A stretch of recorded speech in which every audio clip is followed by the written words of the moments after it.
자, 이제 부동산 공급 곡선입니다. 자, 일단은 이 공부라는 게요, 처음 듣는 것들은 어려울 수밖에 없지 않습니까? 이럴 때 가장 스트레스를 덜 받는 거는 그냥 지나가십시오. 모르면 지나가세요. 패스하고 지나가고 일단 끝까지 한번 갔다가 다시 돌아와서 보시면 훨씬 쉬워요. 훨씬. 지금 두 번째 듣는 분, 요 파트 두 번째 듣나요? 두 번째 들으니까 좀 낫지 않나요? 그죠? 이럴 때는 그냥 네라고 대답해 주세요. 맞죠? 두 번째 들으니까 요거 두 번째 듣는 거 맞죠? 두 번째 주에 왔었으니까. 그러니까 훨씬 낫죠? 그렇게. 자, 그러니까 뭐 짜고 치는 고수도 없잖아요. 너무 그러니까. 자, 이제 부동산 공급 곡선입니다.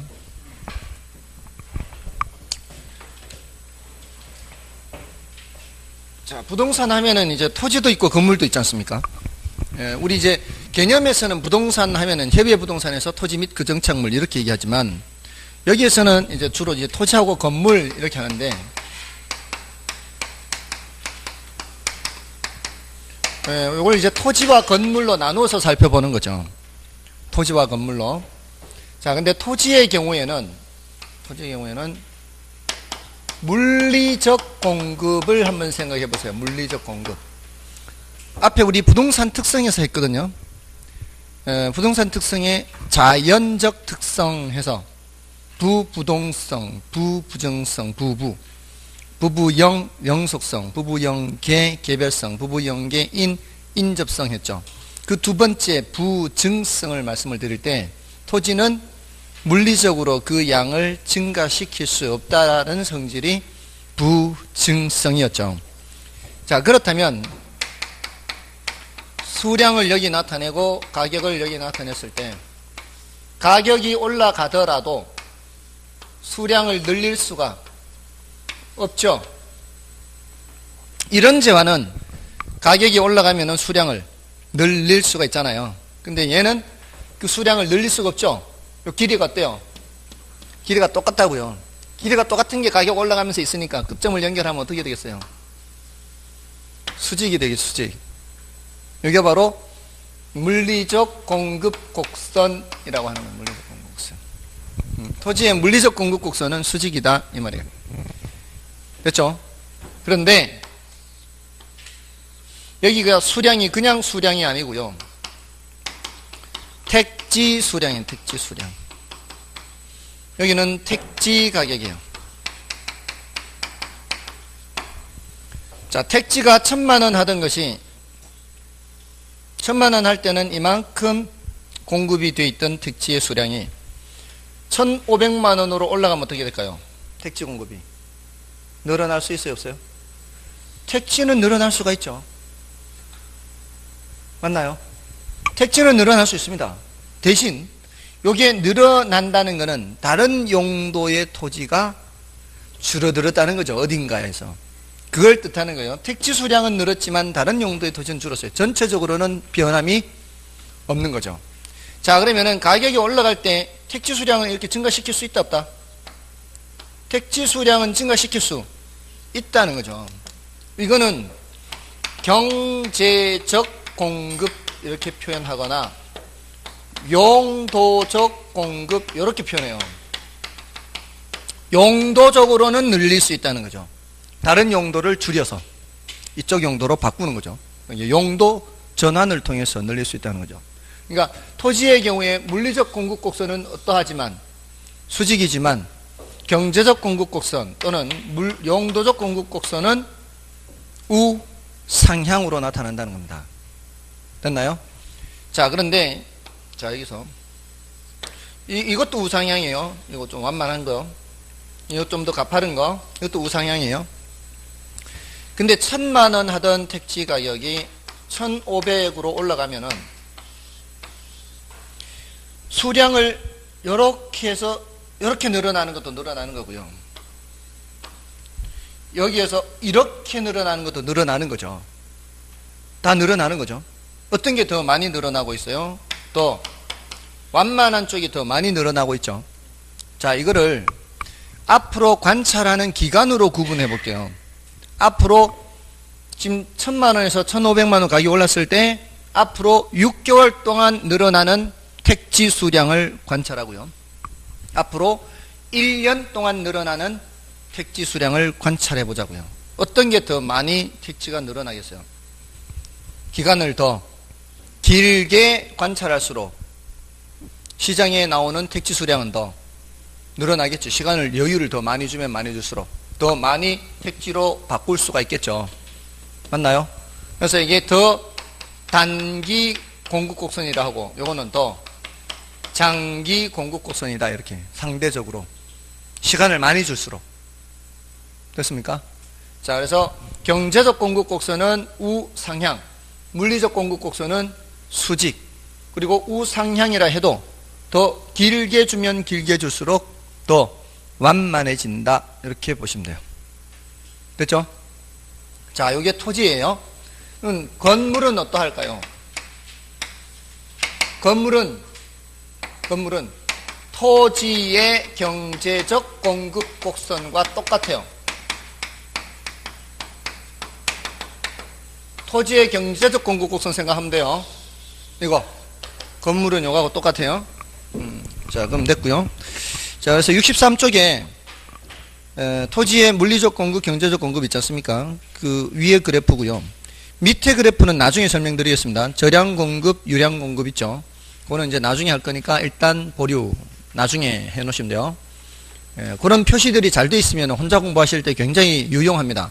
나중에 보류 이렇게 돼 있으면 여러분들이 혼자 공부하실 때도 그거 안 보고 패스하고 지나가면 되죠. 그래서 64쪽에서도 마찬가지 건물의 저량 공급, 유량 공급 요거 나중에 보면 돼요. 그 다음에 이제 균형의 결정과 이동이 있죠. 자, 균형의 결정과 이동. 자, 여기 그 다음 주제죠. 자, 지금 이제 수요 공급을 공부를 했단 말이에요. 수요를 공부하고 공급을 공부해서 시장이라는 무대에 수요량이 얼마나 있구나, 공급량이 얼마나 있구나 측정을 한다면, 그러니까 사려는 양이죠. 그리고 팔려는 양이죠. 그 양이 얼마나 있구나를 측정을 할 수 있다면, 자, 그게 이제 측정을 한다는 게 이게 뭐 누가 전지전능한 누가 나타나서 측정을 하는 건 아니고요. 사실은 시장에 보면은 그게 다 드러나게 돼 있어요. 어떤 식으로 드러나는가 하면은 중개사무소에 물건을 내놓죠. 물건을 내놓고 또 물건을 알아보러 오는 사람들이 옵니다. 그럴 때 물건을 내놓은 사람 집을 찾아볼 거 아니에요. 이렇게 집이 어떤지를 문의를 하고 이렇게 물어볼 텐데, 사려는 사람이 많아지면 많아질수록 내놓은 사람한테 연락이 자주 가겠죠. 집 보자는 소리가 자주 들어가겠죠.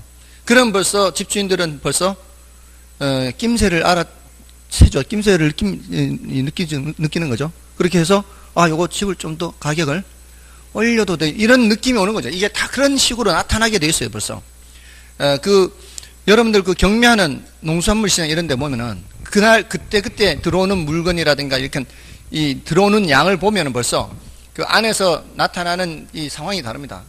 예를 들어 배추를 실은 트럭이 김장철에 줄을 길게 늘어서 있는 상황이라면 안에 경매시장 안은 어떻게 되겠어요? 길게 늘어서 있다면 배추 가격은 폭락하는 거죠. 산지에서 벌써 그런 게 다 올라온다는 거죠. 그렇게 다 시장에서는 느껴지게 돼 있어요. 다 나타나게 돼 있어요. 전지전능한 누군가가 없어도. 그래서 수요하고자 하는 양이 더 많으면 가격은 올라가게 되고요. 공급하고자 하는 양이 더 많으면 가격은 내려가게 되어 있습니다. 그게 이제 결국은 균형으로 가는 건데요. 결국은 균형이 되었다면 말이야. 균형이 되었다면 그러면은 그때는 수요량과 공급량이 어떤 상태? 똑같은 상태를 말해요. 수요하고자 하는 양과 공급하고자 하는 양이 똑같은 상태를 뭐라고 한다? 균형이라 그래요. 근데 현실적으로 균형이 달성될 수 있을까요? 달성됐는지 안 됐는지 우리가 측정하기도 쉽지 않잖아요. 전지전능한 누가 없으니까. 그래서 현실적으로는 균형이라는 말을 쓰지 않습니다. 매스컴에서는 균형이란 말을 안 써요. 대신 보합이란 단어를 써요. 보합.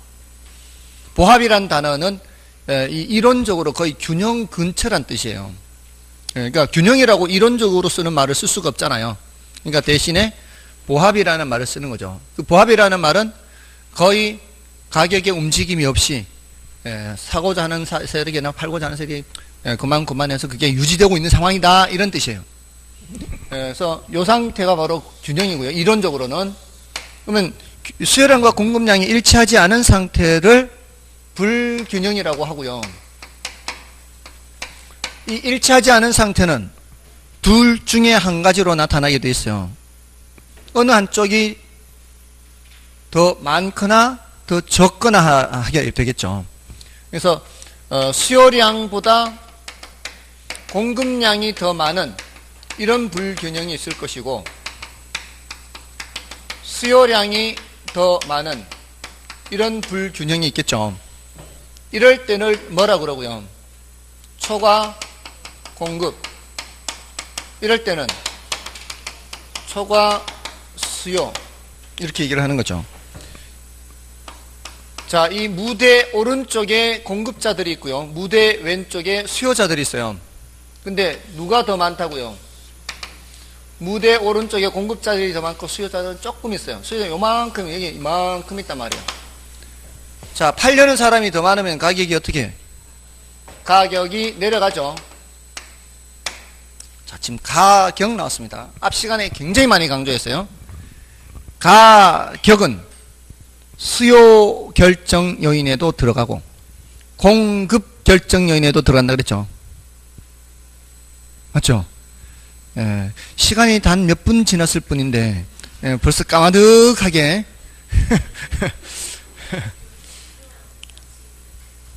양쪽에 다 들어가잖아요. 수요 결정 요인의 수요량 변화 요인이고 공급 결정 요인의 공급량 변화 요인이잖아요. 맞잖아요. 그러니까 가격이 내려가면 양쪽 다 영향받는다고요. 얘는 양쪽 다. 가격이 내려가면은 공급자들은 어떻게? 이쪽에 많은 사람들 중에, 팔려고 왔던 사람들 중에 가격이 내려가면 이제 안 맞죠, 자기 마음에. 그럼 안 맞으면 빠져나가는 거죠. 물건 들고 나가는 거예요. 난 못 팔겠다. 자, 이렇게 가격이 내려가다 보면은 요 무대 밖에 대기하고 있던 수요자들 중에는 오, 가격이 싸네, 저 정도면 나 살만하네, 들어오겠죠. 그게 나타나요. 요거는 늘어나고 요거는 줄어들면서 어디로 가는 거예요? 균형으로 가는 거죠. 그러면서 이제 공급량 감소가 나타나고 여기는 수요량 증가가 나타나는 거죠. 가격이 변하니까. 됐나요? 그러면서 어디로 가는 거예요? 균형으로 가는 거예요. 이런 경우에는 가격이 어떻게 해요? 올라가죠. 가격이 올라가면, 자, 여기 이제는 이게 이쪽이 많고요, 무대 왼쪽이 많고 무대 오른쪽이 적어요. 그죠? 자, 이 사람들은 많이 사려고 했는데, 사려고 했는데, 사전적 개념이잖아요. 사려고, 샀는 게 아니고 사려고 하는데 가격이 어떻게 되고 있으니까, 올라가고 있으니까 이제 못 사겠네, 포기하고 빠져 나가는 사람이 생기면서, 자, 이쪽에 무대 왼쪽에 대기하고 있던 공급자들 중에 가격이 올라가니까 저 정도 가격이면 나 팔아도 되겠다, 들어오는 거죠. 맞나요? 맞아요, 아니에요? 그러면서 이쪽은 수요량 감소가 나타나고 이쪽은 공급량 증가가 나타나는 거죠. 이런 것을 이해하려면 사전적 개념이라는 것을 이해를 해야 된다고요. 판 게 아니고 지금 팔려고 하는 거고, 산 게 아니고 사려고 한다를 이해를 해야 이게 설명이 돼요. 이해가 돼요. 이렇게 설명을 드렸을 때. 됐나요? 그래서 똑같아지면 이제 더 이상 가격이 움직임이 없이 거기에서 이제 거래가 이루어진다, 이런 식으로 이제 이해를 해야 돼요. 됐습니까? 자, 지금 요거는 말로 설명드린 거예요. 제가 말로 설명드렸지만 여러분들은 무대에 수요자 공급자가 들락날락거리는 걸 머릿속에 생각하면서 수요량 증가 감소, 공급량 증가 감소, 지금 가격이 변하고 있으니까 요걸 생각하는 거예요. 이거를 그래프로 나타내면 이렇다고요. 자, 여기서 요 상태 보세요. 가격이 이렇게 높은 상태에서는 누가 더 많아요? 공급하려는 양이 더 많죠. 수요하려는 양보다. 자, 여기서 이렇게 읽으면 공급량이 되는 거고 이렇게 읽으면 수요량이 되는 거예요. 그럼 요만큼이 더 많은 초과 공급이에요. 이럴 때는 가격이 어떻게 된다고요? 가격이 내려간다고요. 자, 지금 보세요. 제가 지금 초과 공급은 위에 써놨죠. 여기는 뭐예요? 초과 수요죠. 요 초과 수요 밑에 있죠. 이런 세심한 배려가 있다고 지난번에도 말씀을 드렸을 텐데요. 그래프를 그릴 때도 그래프와 일치시켜서 위가 뭐고 초과 공급 아래가 이런 세심한 배려가 있다고요. 늘 수업할 때 왼쪽은 수요, 오른쪽은 공급했잖아요. 그러니까 여기다 왼쪽에 수요 써놨고 오른쪽에 공급 써놨잖아요. 여기도 그렇게 그냥 그렇게 받아들이시라고요. 됐나요? 자, 이렇게 초과 공급일 땐 가격이 어떻게 된다고요? 내려간다고요. 내려가면서 공급량이 어떻게 된다고 했어요? 공급량이 줄어든다 그랬잖아요. 공급량 줄어드는 게 어떻게 나타난다고요? 여기서 이렇게 공급량이 줄어든다고요. 점의 변화가 나타난다면 점의 변화가 맞나요? 그러면서 수요량이 어떻게 된다고요? 수요량이 증가한다 그랬잖아요. 가격이 내려가니까 오, 그 정도면 나 사도 되겠다. 그럼 수요량은 이렇게 증가하는 거죠. 점의 변화. 조금 전에 했어요. 다 됐죠? 그래서 여기 오면은 여기 오면은 수요하려는 양과 공급하려는 양이 똑같죠? 여기가 바로 균형이다. 여기가. 이건 반대죠. 자, 여기는 수요가 더 많이, 이쪽이, 오른쪽에, 무대 왼쪽에 수요하려는 사람이 더 많은 거죠. 공급하려는 사람보다.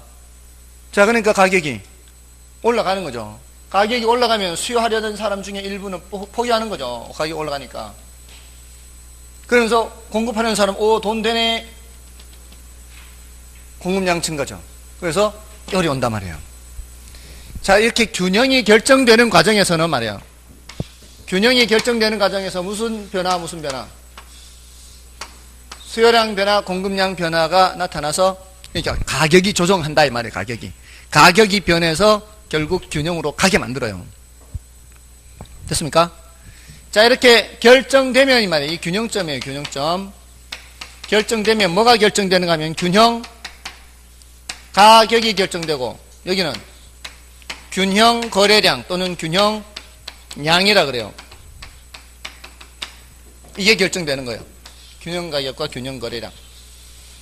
일단 균형에 가면 다른 조건이 변하지 않는 한은 이 상태가 유지가 돼요. 이게 유지되는 거. 자, 그게 이제 균형이 결정된 것까지고요. 자, 이동하지 않고 그대로 유지가 되는데 다른 요인이 변하지 않으면 다른 요인이 변하면 균형이 이동해요. 균형 이동. 그 다른 요인이 뭘까요? 그 다른 요인이 그게 가격 외의 다른 요인을 말하는 거예요. 아까 가격 외의 다른 요인이 변하면 무슨 변화? 수요 변화 또는 공급 변화라 그랬다고요. 그잖아요. 가격은 양쪽 다 있는 거고 가격 외의 요인 중에 공급에 영향을 미치는 게 있고 수요에 영향을 미치는 게 있다고 그랬잖아요. 그러면은 가격 외의 요인이 변하면 수요 곡선이 이동하거나 공급 곡선이 이동하게 되죠. 그러면 교차점이 바뀌겠죠. 교차점이 뭐예요 지금? 균형점이죠. 균형점이 바뀐다라는 것이 균형의 이동 이렇게 되는 거죠. 됐나요? 자, 그러면 균형의 이동이 나타날 수 있는 경우는 수요가 증가하거나 수요가 감소하거나 수요 곡선이 오른쪽으로 이동하거나 수요 곡선이 왼쪽으로 이동하거나 공급 곡선이 오른쪽으로 이동하거나 공급 곡선이 왼쪽으로 이동하거나 이렇게 네 가지가 있을 수 있죠. 맞나요? 지금 듣고 계시죠? 혹시 딴 데 갔다 오신 거 아니죠? 수요 곡선이 이동하거나 공급 곡선이 이동하는 경우 이때 균형이 이동하는 모두 몇 가지 경우? 네 가지 경우인데 그 중에 제가 한 가지를 그려볼게요.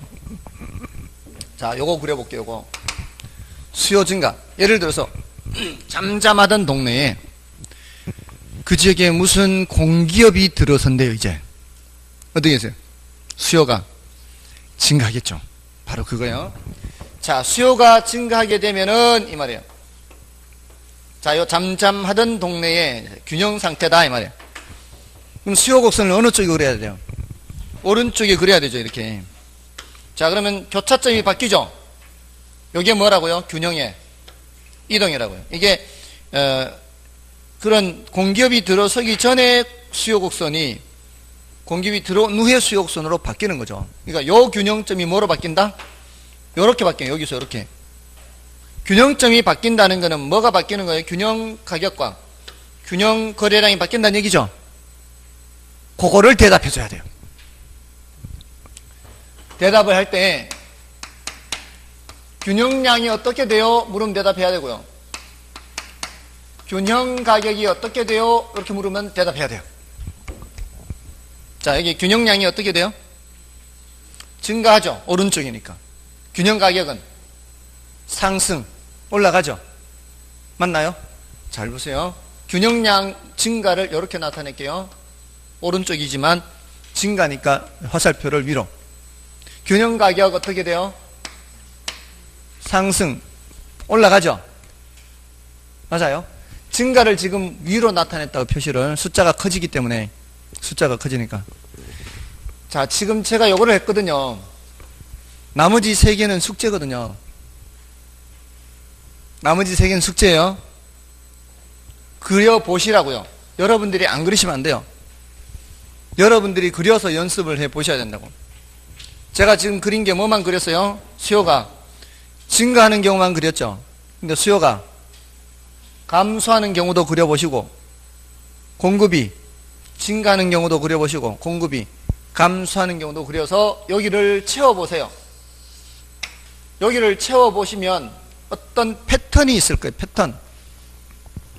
그 패턴을 알면은 그러면 이제 시험 칠 준비가 된 거예요. 네, 시험 칠 때까지 그 패턴을 알아야 돼요. 패턴을 알면은 굉장히 빠른 속도로 답을 할 수 있어요. 굉장히 빠른 속도로. 그 패턴을 찾는 것이 관건이에요. 됐죠? 자, 오늘은 여기까지예요. 요거는 균형의 결정과 이동은 여기까지. 다른 내용은 뭐가 더 있는가 하면은 그 균형의 이동에서 지금 그 64쪽, 65쪽의 내용들이 지금 균형의 개념, 결정 과정을 이제 초과 수요와 결정 과정, 초과 공급 결정을 다 했고요. 균형의 이동 중에서 기억을 했어요. 기억을. 67쪽에 가시면은 니은에 보시면은 수요 곡선과 공급 곡선이 모두 이동하는 경우 있죠. 모두 이동하는 경우는 나중에, 요거는 난이도가 조금 높아요. 그래서 나중에 하고요. 이러면은 이제 균형의 결정과 이동의 내용이 종료가 되는 거고요.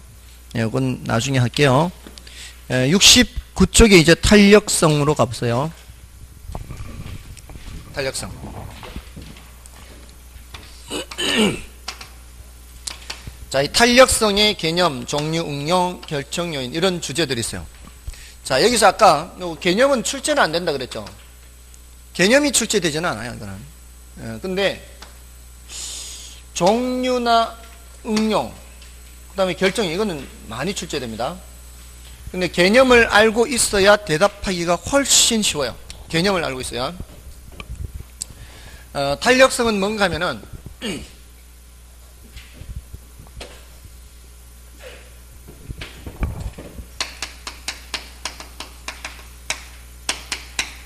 탄력성은 수량 변화의 크기 정도예요.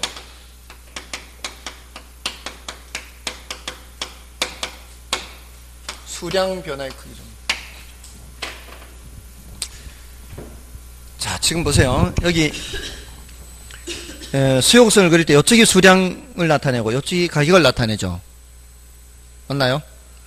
이쪽으로 나타내는 게 뭐라고요? 수량. 좌우로 변하는 게 수량이 변하는 거고 상하로 변하는 게 가격이 변해요. 그래서 조금 전에 균형 가격 상승, 상하로 보는 거죠. 위로 가면 균형 가격이 상승했다는 얘기고 오른쪽으로 가면 균형 양이 증가돼. 양을 볼 때는 이제 좌우로 보는 거니까. 아까 길이 얘기했잖아요. 길이. 요 길이가 길어지면 증가, 길이가 짧아지면 감소 이렇게 했지 않습니까? 양을 얘기할 때 쓰는 표현이지 않습니까? 탄력성이 뭘 나타내는 거라고요? 수량 변화의 크기 정도를 나타내는 거예요. 수량이 많이 변하면 많이 변할수록 더 탄력적이다라고 표현하고요. 수량이 적게 변하면 적게 변할수록 더 비탄력적이다라고 표현을 한다고요. 그렇죠? 이게 가장 여러분들이 기억하셔야 될 내용이에요. 근데 그게 어디에 연결되는가 하면, 자 보세요. 아까 공급곡선에 단기 공급곡선과 장기 공급곡선 이렇게 두 개로 나타냈죠. 그래서 이렇게 가격이 올랐을 때 단기 공급곡선을 따라서 더 많이 변한다 그랬어요. 장기 공급곡선을 따라서 더 많이 변한다 그랬어요. 장기 공급곡선을 따라서 더 많이 변한다 그랬죠. 그럼 어떤 게 더 탄력적이다라고 할 수 있어요? 그렇죠. 그걸 알면 되는 거예요. 그걸. 원래 탄력성 개념이 어렵지만 이 수량 변화의 크기 정도를 나타내는 개념이라는 것을 알면은 아주 쉽게 파악을 할 수가 있어요. 완만할수록 이 말이에요. 완만할수록. 완만하다는 거는 이렇게 눕는 거잖아요. 근데 수량 변화를 나타내는 것이 가로축이잖아요. 가로. 그러니까 좌우로 변하는 게 이게 더 많이 변하는 거죠. 가파를수록 좌우로 변하는 게 적잖아요. 그러니까 좌우로 변하는 게 수량이니까 가파를수록 비탄력적이 되는 것이고 완만할수록 탄력적이 되는 거죠. 됐나요? 자, 일단은 요걸 절대 잊지 마세요. 수량 변화의 크기 정도라는 거를. 자, 그런데 그게 수량이라는 게 여기 공급 곡선에서도 수량이 변할 수 있지만 수요 곡선에서도 수량 변하지 않나요? 수요 곡선에서도 수량이 뭐 길어지거나 짧아지거나 이렇게 많이 변하거나 적게 변하거나 길어지더라도 많이 길어지느냐 조금만 길어지느냐 요 차이가 있을 거 아니에요. 지금 이것도 많이 길어지느냐 적게 길어지느냐 요걸 보는 거 아니에요. 맞나요? 자, 그러니까 수요에도 뭐가 있고요. 수요에도 탄력성이 있고 뭐에도 탄력성이 있고 공급에도 탄력성이 있겠죠. 근데 제가 앞에 뭐 요거 설명드릴 때 수량 변화, 수요 변화, 공량 변화, 공급 변화 설명드릴 때 뭐를 먼저 말씀드렸어요? 수요를 먼저 말씀을 드리고 공급은 대칭적으로 쭉 가면서 그냥 간단하게 정리가 되잖아요. 한쪽을 알면. 여기서도 얘는 따로 공부를 안 해도 여기서 그냥 거의 다 끝나요. 수요 탄력성 위주로 공부를 해요. 자, 근데 자, 수요 결정 요인이 어떤 게 있었죠? 아까 가격, 소득, 관련재 가격 변화했죠. 이 세 가지는 꼭 기억하고 있어야 돼요. 가격이 변할 때 수량이 변할 수도 있지만 소득이 변할 때도 수량이 변할 수 있죠. 관련재 가격이 변할 때도 수량이 변할 수 있죠. 맞나요? 그래서 가격이 변할 때 수량이 많이 변하는지 적게 변하는지 요거 살펴보는 것을 수요의 가격 탄력성 그래요. 수요의 가격 탄력성. 뭐가 변할 때? 가격이 변할 때 수량이 얼마나 변하는지 보는 거예요. 수요량이 얼마나 변하는지. 요거 무슨 탄력성? 수요의 가격 탄력성. 근데 소득이 변할 때도 수량이 변할 수 있잖아요. 소득이 변할 때도 수요량이 변할 수 있잖아요. 그럴 때에는 수요의 무슨 탄력성? 소득 탄력성. 이렇게. 또 뭐가 변할 때? 관련재 가격이 변할 때도 수요량이 변할 수 있잖아요. 그럴 때는 무슨 탄력성? 수요의 관련재 가격 탄력성이라 안 하고요. 수요의 교차 탄력성이라 그래요. 자, 왜냐? 잘 보세요. 제 팔을 잘 보세요. 이 가격 탄력성은 사과 가격이 변할 때 사과 수요량 변하는 거 보는 거예요. 그 재화 가격이에요. 귤 가격이 변할 때 귤 수요량 변하는 거 보는 거는 그냥 그 재화의 가격 탄력성이에요. 근데 사과 가격이 변할 때 귤 수요량 변하는 거 보려는 거예요. 지금 이렇게. 그리고 귤 가격 변할 때 사과 수요량 변하는지를 보려는 거예요. 이렇게 보려는 거예요. 이렇게. 왠지 아시겠죠? 지금 뭐 하고 있어요? 지금 교차하고 있잖아요. 됐나요? 귤 가격 변할 때 사과 수요량 변하는 거고요. 사과 가격 변할 때 귤 수요량 변하는 거 보려고 한다고요. 그러니까 무슨 탄력성? 교차 탄력성. 여기서는 가격이 변하는 재화와 수요량이 변하는 재화가 서로 다르죠? 예, 가격이 변하는 재화와 수요량이 변하는 재화가 달라요. 그래서 무슨 탄력성? 교차 탄력성. 여기서는 가격이 변하는 재화와 수요량이 변하는 재화가 같아요. 자, 그래서 이쪽은 수요의 무슨 탄력성이고 교차 탄력성이고, 자, 요거를 식으로 나타내는데요. 가격 탄력성에서는 가격이 변할 때 수요량이 얼마나 변하는지 보는 거예요. 자, 근데 요거를 퍼센트로 나타낸다고요. 그래서 퍼센트를 해야 되는 거예요. 퍼센트. 자, 왜 퍼센트인가 하면 볼게요. 1,000원 하던 물건이 1,100원으로 올랐어요. 요거 금액 얼마 올랐어요? 100원 올랐어요. 100원. 금액으로는 100원. 그죠? 금액으로는 100원이에요. 근데 100원 하던 물건이 130원으로 올랐어요. 금액으로 얼마 올랐어요? 30원 올랐죠. 이렇게 금액으로 얘기를 하면 재화마다 물건의 가격 수준이 다르기 때문에 금액으로 얘기하면은 비교를 하기가 어려워요. 100원 올랐고 30원 올랐어요. 그래서 100원 오른 게 더 많이 올랐다라고 해야 될까요? 그거는 1,000원에서 100원이고요. 30원은 100원에서 30원이란 얘기예요. 그거를 금액으로 표시하면 비교를 할 수가 없잖아요. 그러니까 뭐로 표시해야 돼요? 퍼센트로 해야 돼요. 퍼센트. 그래서 퍼센트를 하는 거예요. 그러니까 10% 변할 때 수요량이 몇 퍼센트 변한다, 이런 식으로 얘기를 해야 이해를 할 수가 있다는 거죠. 그러니까 여기 다 뭐로 나타낸다고요? 퍼센트로는 퍼센트 계산할 줄 모르시는 분들은 퍼센트를 지금이라도 해야 돼요. 다들 표정들이 왜 그러세요? 안 할 거예요? 이 퍼센트가 우리 시험에서는 거의 한 5, 60% 이상이 퍼센트예요. 계산 문제가 5, 60% 이상은 퍼센트이기 때문에 이거 안 하면 계산 문제 반을 안 하겠다는 얘기예요. 근데 퍼센트가 안 된다는 거는 다른 계산도 안 될 거라는 추측을 할 수 있어요. 기본적으로 퍼센트는 해야 되기 때문에. 자, 아무튼 요거는 절대값을 씌워서 나타내고요. 요거 이제 왜 절대값을 씌우는지는 나중에 말씀을 드릴게요. 다음에 이제 수요의 소득 탄력성은 뭔 변화율 분해? 소득 변화율 분해이 말이에요. 소득. 그 다음에 수요량 변화율, 이렇게. 소득이 변할 때도 수요량 변하잖아요.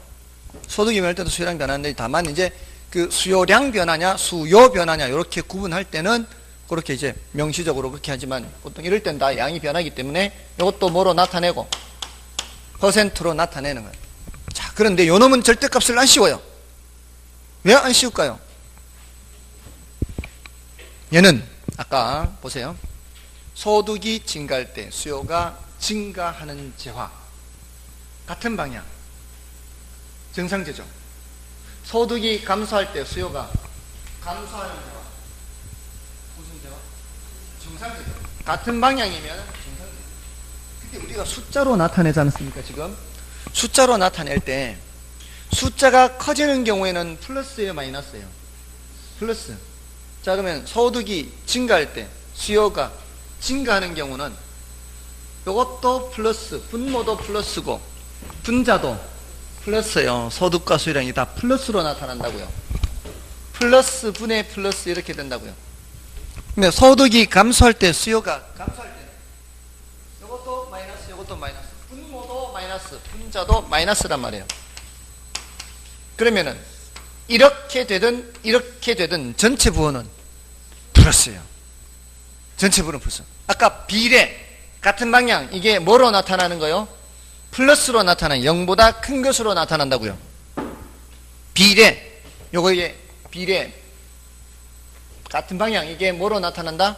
플러스로 나타나. 이게 무슨 재화란 얘기예요? 정상제, 우등제란 얘기예요. 자, 그런데 아까 열등제는 어떻다 그랬어요? 소득이 증가하는데 수요가 감소한다 그랬죠? 이러면 이쪽은 플러스인데 이쪽은 마이너스예요. 그러니까 분모는 플러스인데 분자는 마이너스가 돼요. 반대로 소득이 감소할 때는 수요가 증가하니까 이제는 분모가 마이너스예요. 분자가 플러스고. 이러면은 이렇게 되든 전체 부호는 마이너스예요. 전체 부호는 마이너스거든요. 그러면 이게 0보다 작게 된다고요. 무슨 제와? 열등제. 자, 그러니까 이게 절대값 씌우면 돼요, 안 돼요? 절대값 씌우면은 원래 마이너스였던 것이 사라져버리면 알 수가 없죠. 예, 그러니까 이게는 절대값을 씌울 수가 없어요. 절대값 안 씌우는 거예요. 됐나요? 자, 그래서 앞으로 수요의 소득 탄력성이 0보다 크다. 무슨 제? 정상제. 0보다 작다? 열등제. 이렇게 연결이 되는 거예요. 자, 근데 아까 이거 한 발 들였다 뺐었잖아요. 대체제. 관련제 했잖아요. 관련제. 대체제, 보완제 했죠. 자, 이럴 때 같은 방향으로 나타나는 게 바로 대체제라고 기억을 시켜드렸죠. 대체제 가격이 올라갈 때 내가 그래야 되는 자 수요는 증가한다. 빌라 가격이 올라가면 아파트 수요가 증가한다. 같은 방향으로 나타난다고요. 여기서는 X제 가격 변화율 분의 빌라 가격 변화율 분의 아파트 수요량 변화율을 본다 이 말이에요. 가격이 변하는 재화와 수요량이 변하는 재화가 서로 달라요. 근데 이게 같은 방향으로 나타나면은 0보다 커요. 무슨 제? 대체제가 되고요. 반대 방향으로 나타나면 0보다 작아요. 이거는 보완제가 되는 겁니다. 됐나요? 그러니까 그냥 미루어 짐작하세요. 정확하게 이해는 안 되더라도 지금 성격이 정상제와 대체제 같은 방향이고요. 열등제, 보완제가 반대 방향으로 나타나는. 자, 여기서는 이론적으로는 더 이상 들어갈 게 없어요. 더 할 거는 이제 수요의 가격 탄력성이 더 중요해요. 그래서 가격 탄력성만 조금 더 설명을 드린 거예요. 지금 저기 종류까지 한 거예요. 지금 탄력성의 종류까지 한 겁니다. 여기 공급 탄력성은 어떻게 하면 돼요? 그냥 공급 탄력성은 가격 변화율 분의 공급량 변화율 하면 돼요. 거기는 절대값을 쓸 필요가 없어요. 왜냐하면 항상 공급은 같은 방향으로 나타나기 때문에 공급은 비례거든요. 가격 올라가면 공급량 증가, 가격 내려가면 공급량 감소. 그건 뭐 별로 안 다뤄도 되고요. 그 뒤에 이제 응용이나 결정 요인이거든요. 응용이나 결정 요인. 근데 요 결정 요인은 다음에 하고요. 응용에 이제 몇 가지만 말씀을 드릴게요. 응용에 다 하는 것도 아니에요, 오늘. 자, 이 탄력성을 공부하는 이유가 저는 응용 사항들이 여러 가지가 있기 때문에 그래요. 자, 지금 교재에서는 어디까지 말씀드렸는가 하면, 그 개념 말씀드렸고요. 69쪽에. 그다음에 탄력성의 종류해서 넘어가시면은 무슨 탄력성, 무슨 탄력성. 수요 탄력성, 공유 탄력성에서 가격 탄력성, 소득 탄력성, 교차 탄력성 있죠. 자, 그 중에서도 뭐가 제일 중요하다고요? 가격 탄력성이 제일 중요해서 그 가격 탄력성을 다시 구분하고 있어요. 밑에 표에서. 이제 그거를 좀 구분하고요. 자, 가격 탄력성을 엡실론 P 이렇게 이제 나타낸다면, 자, 요게 1인 것을 기준으로 해요. 1. 1이 뭐 1. 1은 단위. 1. 단위라고 해요. 단위. 요게 1인 것을 기준으로 해서 1인 것을 요거를 이럴 때는 단위 탄력적 그래요. 단위 탄력적. 요거는 이제 분모 분자가 같다는 얘기죠. 분모 분자가 같다는 단위예요. 근데 1보다 크다는 건 뭐예요? 1보다 크다라는 거는 요 분자가 더 큰 거죠. 수량이 더 크게 변한다 이 소리예요. 뭐에 비해서? 가격에 비해서 수량이 많이 변하네. 수량. 아까 탄력성 개념이 뭐라 그랬어요? 수량 변하는 정도를 본다 그랬잖아요. 다 분자에 뭐가 있어요? 수요량이 다 있죠. 이게 수량 변하는 게 분자에 있어요. 이게 숫자가 크면 클수록 수량이 많이 변한대 말이에요. 수량이 많이 변하는 거 클수록. 그러면 1보다 크면 뭐겠어요? 1보다 크면 탄력적이다 그래. 탄력적. 무한대보다는 작고요. 자, 무한대 아시죠? 무한대. 측정할 수 없을 만큼 커버리는 거예요. 자, 그러면 탄력 하다가 완전 탄력적 그래요. 완전 탄력적. 측정할 수 없을 만큼 커지는 거로 그래요. 무한대라는 숫자는. 그러니까 우리가 계속 숫자가 커져가면은 일시, 백, 천만 셀 수 없잖아요. 끝까지 그냥 커지는 상태. 그거를 무한대라 그래요. 측정할 수 없어요. 그 다음에 1보다 작으면 어떻게 되겠어요? 1보다 작으면 비탄력적이라 그래요. 자, 그러면서 이제 0보다 크고요. 자, 이게 0보다가 작다가 0이 돼버리면, 이 말이에요. 0이 돼버리면, 얘가 0이란 얘기거든요, 얘가. 수요량 변화율이 0%. 뭐예요, 이게? 전혀 변함이 없는 거예요. 변함이 없는 거. 그러면 비탄력일수록 변화가 없다가 적다가 아예 변화가 없는 상태. 그걸 뭐라고 한다? 완전 비탄력이라 그래요. 얘는 수량 변화가 전혀 없다라는 얘기죠. 자, 요거를 오른쪽에 그래프와 함께 설명을 드려보면은, 자, 아까 이렇게 두 개 가파르기를 좀 다른 거를 공급곡선에서 그렸었는데요. 이 점에서 출발을 해볼게요. 가격이 변할 때, 헷갈릴 수 있으니까 보지 말고요. 자, A나 B나 수량이 똑같았었다가 A 쪽으로 수량이 늘어나는 거와 B 쪽으로 수량이 늘어나는 게 어떤 게 더 많이 변해요? B 쪽으로 더 많이 변하죠. 자, 아까 공급곡선이든 지금 여기 저 왼쪽에 공급곡선이죠. 수요곡선이든 더 완만할수록 수량 변화가 더 어떻습니까? 이 변화폭이 더 크죠. 완만할수록 수량 변화폭이 더 크다는 게 더 탄력적이다가 되는 거죠. 됐나요? 더 가파를수록 어떻고요? 더 비탄력적. 그럼 자 보세요. 더 비탄력 하다가 수직이 돼 보세요. 수직이 되면 이 길이가 전부 다 어때요? 길이가 다 똑같으면 변화가 없죠. 그건 뭐예요? 완전 비탄력적이 되는 거예요.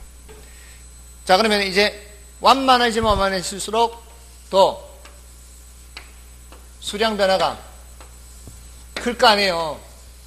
맞나요? 완만해서 더 탄력 하다가 수평이 되기 직전이라면 어딘가에서는 만날 거예요. 수평이 되기 직전이라면. 근데 수평이 되는 순간 어때요? 만날 수가 없죠. 이러면은 완전 탄력이에요. 측정할 수 없을 만큼 커져버리는 거죠. 변화가. 맞나요? 자, 그래서 이거를 이렇게 나타내면 뭐 수직, 이렇게 나타내면 수평. 수직인 것은 완전 뭐고요? 비탄력적인 거고 수량 변화가 전혀 없다 이 말이에요. 이거는 측정할 수 없을 만큼 가버리잖아요. 이거는 완전 탄력적인 것이 되는 거고요. 숫자로 나타내면 얘는 탄력성이 0이 되는 거죠. 0. 전혀 변함이 없다. 탄력성은 기본적으로 숫자가 수량 변화의 크기 정도를 나타내는 숫자예요. 그 수량 변화가 전혀 없다라는 것을 뜻하는 거고, 이때는 무한대요. 이 세 가지 표현을 다 기억하고 있어야 돼요. 우리 시험에 이렇게 나오니까 수요 곡선이 가격에 대해 완전 비탄력적인 경우 이렇게 말로 나와요. 말로 나오면 나는 머릿속에 그릴 때는 수직으로 그려서 뭔가를 그래프를 그려서 대답을 해야 돼요. 수직으로 그려서 그래프를 그려서 대답해야 쉽게 답할 수 있는 경우가 많습니다. 그래서 그래프 그리는 걸 연습을 해야 되고, 아까 그래서 숙제를 낸 거예요. 그래프 그리는 연습을 해야 돼요. 됐죠? 됐나요? 자, 이게 더 완만하면 완만할수록 더 탄력적, 가파르면 가파를수록 더 비탄력적, 수직이 되면 완전 비탄력적, 수평이 되면 완전 탄력적. 됐죠? 자, 그 그래프 네 가지 중에서 단위 탄력적인 것은 나중에 보시고요. 그 디귿의 수요의 가격 탄력성과 공급자의 판매 수입. 자, 그 응용 중에 거기까지만 말씀을 드릴 거예요. 디귿만 말씀을 드리고 넘어가시면은 73쪽에 리을도 있고, 넘어가시면은 74쪽에 그 박스 밑에 수요의 소득 탄력성 있죠. 그 다음 75쪽에 박스 밑에 수요의 교차 탄력성 있죠. 자, 이런 것들은 아까 요 개념 정도, 종류의 요것만 해 두시고요. 공급 탄력성도 있고요.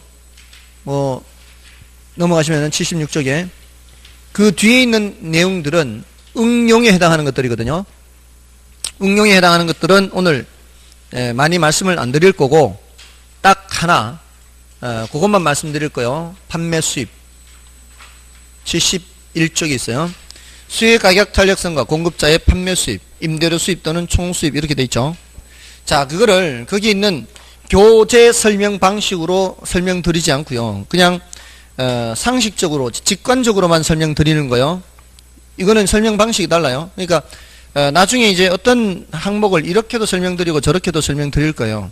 그거는 이제 어떤 분은 이렇게 설명했을 때 더 쉽게 알아들을 수 있고요. 어떤 분은 또 저렇게 설명하면 더 쉽게 알아들을 수 있고요. 사람들마다 좀 다르니까 이 뭐 여러 가지 방법으로 다 알려드리는데 지금은 그냥 시간이 좀 적게 걸리는 방법으로 상식적인 수준에서 말씀을 드립니다. 자, 이 우리가 어떤 물건을 살 때 가게에서 우리가 쓰는 금액, 이게 지출액이죠. 아까 말씀을 드렸어요. 내가 지출한 금액은 상대방 입장에서는 판매 수입이 된다 그랬죠. 그래서 아까 그 유량으로 측정을 한다, 저량으로 측정한다 할 때 어떤 쪽의 소득은 상대방의 지출이라고 그랬잖아요. 나의 수입은 상대방 입장에서는 비용이 될 수 있어요. 자, 여기서 수요자가 지출하는 금액이 판매하는 사람의 판매 수입이 된다고요. 됐나요? 자, 근데 탄력성에 따라서 나의 지출액이 달라질 수가 있어요. 탄력성에 따라서 내가 수량을 얼마나 많이 변화시키느냐 적게 변화시키느냐에 따라서 나의 지출액이 달라질 수 있다고요. 자, 예를 들어 볼게요. 제가 여름철에는 수업을 마치고 밤에 10시 반에 마치지 않습니까? 집에 들어갈 때 편의점에서 캔맥주 하나 사가지고 마시면서 가는 게 낙 중에 하나예요. 집에까지 걸어 들어가는 그 사이에 캔맥주 하나 마시면서 가는 거죠, 밤에. 그러니까 뭐 보는 사람도 별로 없잖아요. 뭐 사실 뭐 여름철이니까 이렇게 많은 사람들이 밖에 나와 있어도 뭐 내가 뭐 음료수 마시는지 뭐 마시는지 어떻게 알아요? 아무튼 곧 들어가면서 이렇게 마시는데 그 캔맥주가 한 1,500원 하죠. 자, 제가 이렇게 해도 이게 일주일에 매일 그러겠습니까? 한 2번 정도 하죠. 자, 그렇게 해서 한 달을 제가 지출을 한다면 이 말이에요. 그러면 1,500원 곱하기 2주. 저 2개. 1,500원 일주일에 2번. 그러면 3,000원. 일주일에 3,000원. 그럼 4주면은 12,000원의 지출이 발생합니다. 그는 공급자 입장에서는 판매 수입이 12,000원 발생한다는 얘기죠. 됐나요? 근데 어느 날 지나가는데 무슨 개점 10주년 행사라고 캔맥주를 750원에 행사를 하고 있어요. 750원의 행사, 반값에. 자, 제가 눈이 희둥그레지겠죠? 어떻게 할까요? 얼마나 살까요? 짝으로 실어야죠, 짝으로. 여러분은 안 그러시겠어요? 짝으로 실어야지, 당연히. 자, 짝이 24캔이에요. 24캔인데 750원이에요. 이거는 1,500원짜리가 12개 있는 거하고 같죠? 요거 더블로 보내고 요거 반으로 하면은 요거는 3,000원짜리가 6개 있는 거하고 똑같죠? 요거 반으로 보내고 요거 더블로 보내면 18,000원이에요. 금방 계산됐죠? 자, 이 18,000원. 제가 그냥 일주일에 2번씩 그런 식으로 마셔서 4주 가면은 얼마를 써요? 12,000원 쓰죠? 근데, 자, 얼마 썼어요? 18,000원. 자, 요거 얼마나 갈까요? 3주도 안 가요. 매일 마시는 거지. 그리고 기분 좋으면 2개, 3개씩 마시는 거죠. 3주를 못 갔어요. 실제 그랬어요, 실제. 제 경험이에요. 제가 말씀드리는 거는 저의 경험에서 나온 거지 지어낸 거 하나 없습니다. 저는 전부 다 저의 경험. 나이롱 세타도 입어봤고 뭐 이렇게 나이롱 내복도 입어봤고 다 경험이에요. 자, 이 18,000원이 3주에 다 사라졌어요. 4주에 12,000원 쓰던 거를, 자, 이게 지금 일주에 3,000원이잖아요. 이거는 일주에 6,000원을 썼습니다. 나의 지출액이 2배로 늘어났어요. 가격은 반값인데 왜 이렇게 됐을까요? 제가 눈이 뒤집혔기 때문이죠. 제가 수량을 너무 대폭 늘린 거예요. 제가 어떻게 반응했다가 수량을 많이 늘렸다고. 많이 조금만 늘리면은 지출액이 줄 수 있어요. 늘 먹던 만큼만 먹으면 그러면 지출액이 줄 수 있죠. 근데 너무 많이 늘려버린 거죠. 자, 지금 탄력적으로 반응한 거예요, 비탄력적으로 반응한 거예요? 탄력적으로 반응한 거라고요. 자, 이렇게 탄력적일 때는 이 말이에요. 탄력적일 때는 가격을 낮추는 것이 오히려 나의 지출액이 늘어나게 돼버려요. 그래서 백화점에서 박앤세일을 하는 거예요. 박앤세일. 백화점에서 박앤세일 할 때는 다운을 시켰을 때 오히려 지출액은, 판매 수입은 늘어나는 겁니다. 그러니까 그런 품목에 대해서 하는 거예요. 아무나 하는 게 아니에요. 탄력성이 1보다 큰 재화, 탄력성이 1보다 큰 재화에 대해서 사람들이 세일을 하는 거예요. 여러분들 쌀집에서 박앤세일 하는 거 봤습니까? 쌀집에서는 박앤세일 하면 손해. 그런다고 더 먹는 거 아니잖아요. 그런 비탄력적인 재화란 말이에요. 우리가 먹는 식품, 음식은 굉장히 비탄력적인 재화는 그런 박앤세일을 하면 안 돼요. 어떻게 하면 올릴까 이궁리 해야 돼요. 어떻게 하면 올릴까 이궁리 해야 된다고요. 그런데 그나마도 요즘은 함부로 올리지도 못하는 게, 옛날은 쌀 아니면 먹을 게 없잖아요. 근데 이제는 쌀 말고도 먹을 게 너무 많잖아요. 저만 해도 하루에 밥 한 공기밖에 안 먹어요. 쌀을. 어떤 때는 한 공기도 안 먹을 때도 있어요. 쌀을. 저는 아침 저녁으로 다른 걸 먹기 때문에 쌀만, 점심 때만 쌀 한 공기 먹는데 그것도 무슨 면 종류 먹어버리면 하루 종일 밥을 안 먹고 이틀에 밥 한 공기 먹거나 이렇게 된다고요. 그러니까 다른 대체할 만한 음식들이 너무 많은 거죠. 그러니까 함부로 못 올리는 것도 있어요, 사실은. 쌀의 경우. 아무튼 지금 여기서 말씀드리는 거는 이 탄력성 가지고 뭐를 얘기하는 거예요? 판매 수입. 탄력적일 때는 어떻게 하는 것이? 가격을 낮추는 것이 판매 수입을 증가시킬 수 있다는 거죠. 요 한 가지를 지금 말씀드린 거예요. 여러 가지 응용이 있어요. 그래프 그리는 것도 있고요. 지금 탄력성과 판매 수입이 있는데 지금은 딱 그것만 말씀드릴게요. 됐죠? 나머지는 탄력성에 대해서는 나중에 종류까지 했고, 응용에 몇 가지가 남아있어요. 그 다음에 결정 요인 나중에. 됐죠? 좀 쉬고요. 경기 변동을 하도록 하겠습니다.